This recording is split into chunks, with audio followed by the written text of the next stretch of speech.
ბათუმის მერვე საჯარო სკოლის მოსწავლეებმა ბიბლიოთეკაში საკუთარი ნამუშევრები გამოფინეს.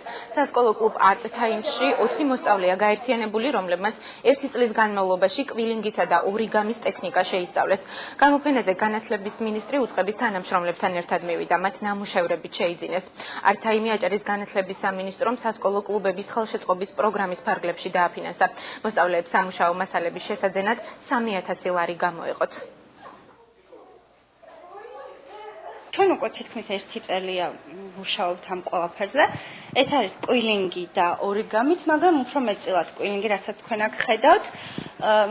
საკმაოდ ადვილია, მაგრამ შრომატევადია და აუცილებელია ნებისყოფა ამისათვის. ყოველდღიურად მუშაობდით სახლში, რომ გაგვეკეთებინა და პარასკევს მოგვეტანა. ხაღალდი, წებო, მაკრეტელი და მგონი მეტი არაფერი და უამრავი დრო. აჭარის განათლების, კულტურისა და სპორტის სამინისტრო უკვე მესამე წელია წარმატებით ახორციელებს სასკოლო კლუბების ხელშეწყობის ქვეპროგრამას, რომლის ფარგლებშიც 2013 წელს ერთ-ერთი დაფინანსებული კლუბი გახლავთ Art Time, რომელიც მერვე საჯარო სკოლის სასკოლო კლუბია და მასში გაწევრიანებულია 20-მდე მოსწავლე.